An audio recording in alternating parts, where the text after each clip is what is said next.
Dans cette deuxième vidéo dédiée à Unity Dots, utilisons le Data Oriented Technology Stack pour afficher un nombre indécent d'objets à l'écran. Bonjour et bienvenue dans cette deuxième vidéo dédiée à Unity Dots. Si vous n'avez pas encore vu la première, c'est par là que ça se passe. Pour en apprendre plus sur Unity et Unity Dots en particulier, n'hésitez pas à vous abonner à la chaîne et à cliquer sur la petite cloche afin d'activer les notifications.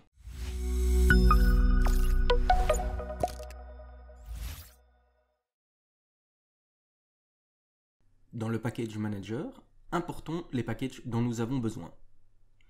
Affichons les packages en preview et installons Jobs,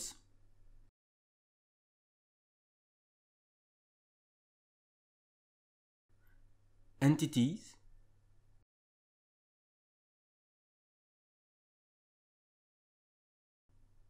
Mathematics, Burst et Hybrid Renderer.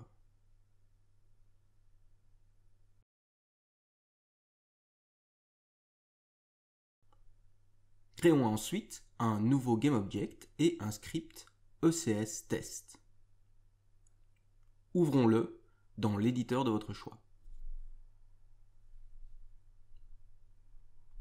Déclarons deux variables, un Entity Manager et un Entity Archetype. Un Entity Archetype est une combinaison unique de components utilisée par l'Entity Manager pour créer des entités. Dans la fonction Start, définissons Entity Manager et créons l'archétype en lui spécifiant ses components. Render Mesh pour afficher un mesh à l'écran, Translation pour lui attribuer une position, et Local to World pour transformer cette position en position sur la scène. Créons ensuite un Native Array d'entités, un type d'array spécialement efficace avec ECS. Donnons-lui une taille, 50, et demandons à ce qu'il soit détruit dès que nous n'en avons plus besoin. L'Entity Manager peut maintenant créer des entités basées sur l'archétype et les placer dans le Native Array. Parcourons maintenant le Native Array et, pour chaque entité, donnons-lui une position aléatoire.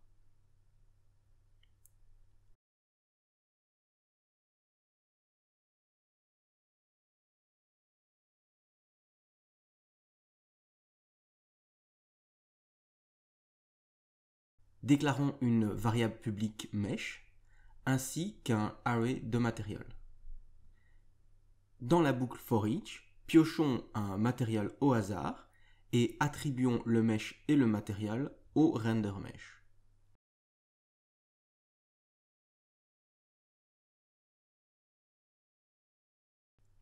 Attention, contrairement au component translation, render mesh est un shared component.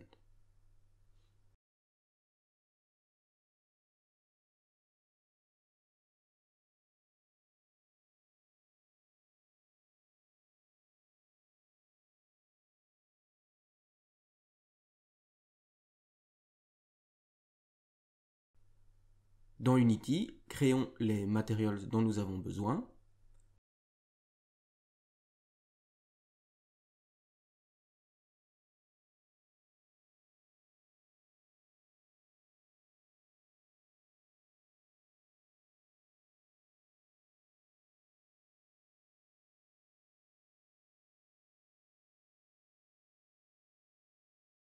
Sélectionnons le mesh de base et glissons les materials dans le script.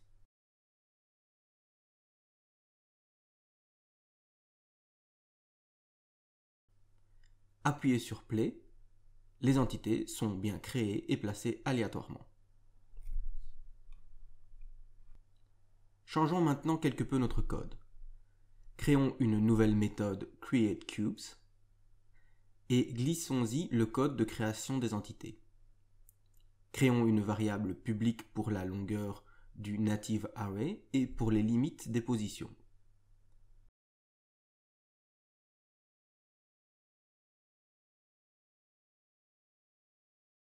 Dans la fonction Update, créons des cubes lorsque nous cliquons sur la barre d'espace.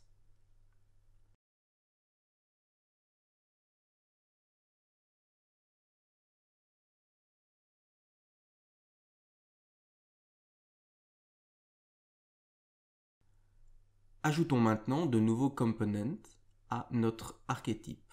Le premier sera jump.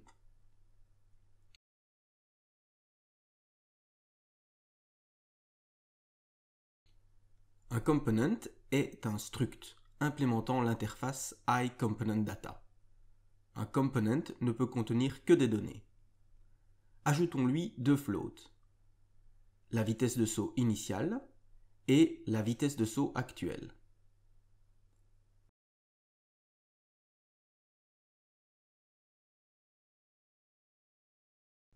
Le deuxième component à créer est gravity. Ce component ne contient qu'un float renseignant sur la force de gravité subie par l'entité.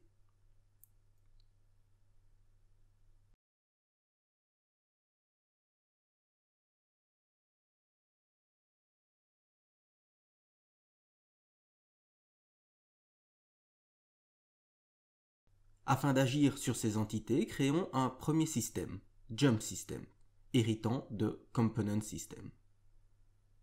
Implémentons la méthode manquante onUpdate.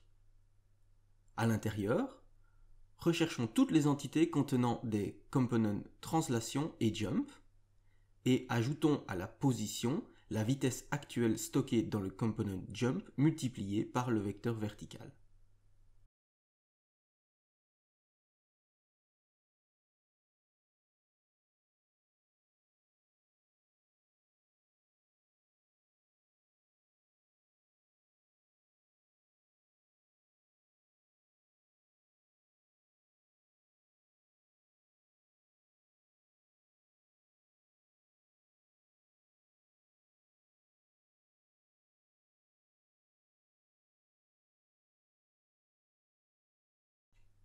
Créons un système nommé Gravity System et demandons-lui à chaque frame de diminuer la variable Current Jump Speed du component Jump.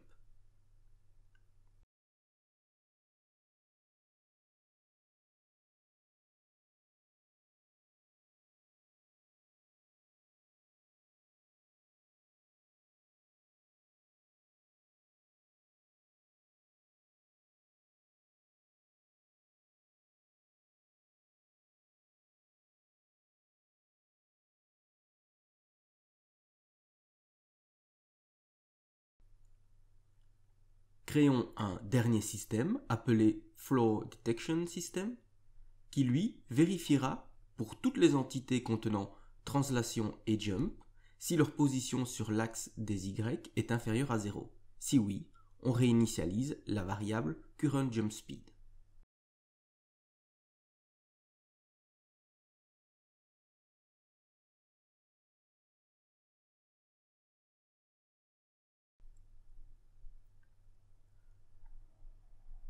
Revenons maintenant dans la fonction createCubes et paramétrons les components que nous avons ajoutés à l'archétype.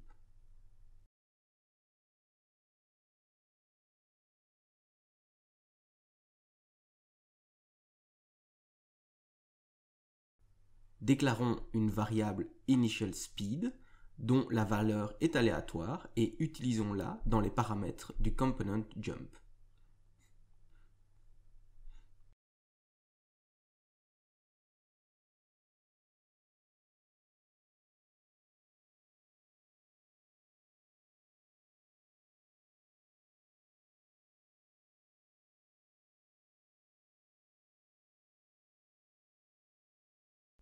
Dans Unity, lançons le mode Play et appuyons sur la barre d'espace. Ok, voilà nos cubes, mais la gravité n'est clairement pas assez forte. Dans le script, remplaçons la valeur de la gravité par une variable publique et donnons-lui une valeur de 8.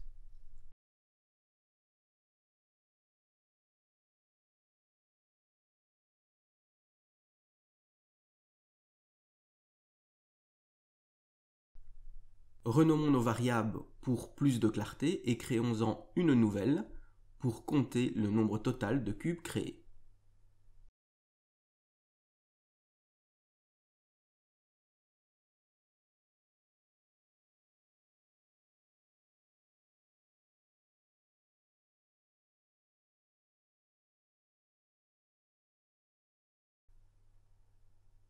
Importons le package Cinemachine pour pouvoir déplacer facilement notre caméra autour de la scène.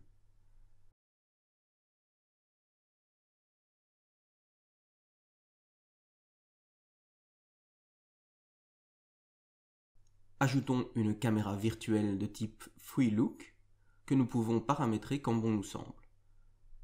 Une fois terminé, lançons la simulation.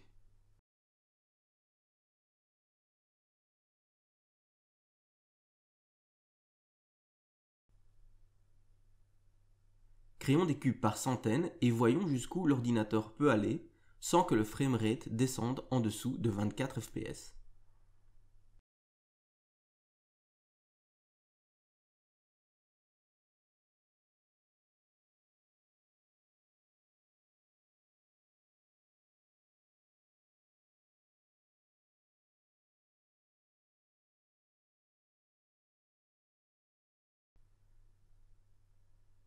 À 1000 cubes, nous sommes toujours à 70 fps. C'est déjà impressionnant. À 2500 unités, tranquille, il gère.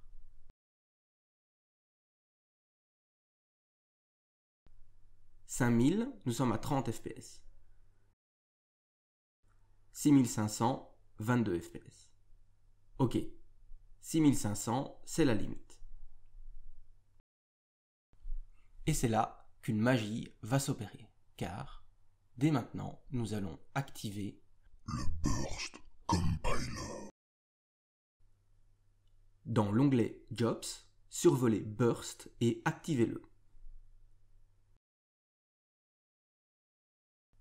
Augmentons le nombre de cubes créés à chaque pression de la touche Espace et relançons la simulation.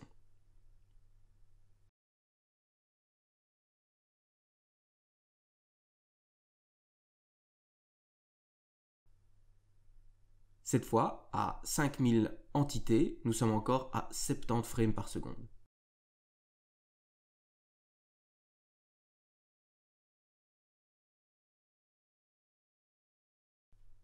À 10 000, 60.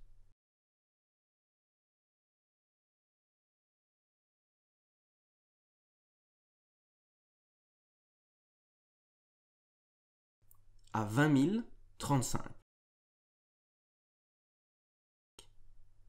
Et à 29 000 entités, enfin, nous sommes à 24 frames par seconde.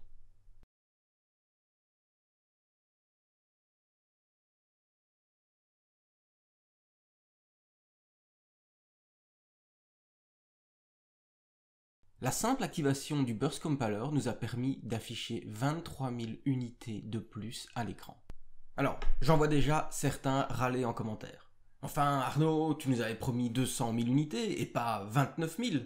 C'est quoi ce titre putaclic? Eh bien, premièrement, merci d'avoir regardé la vidéo jusqu'au bout. Et, cher ami programmeur attentif, tu as tout à fait raison.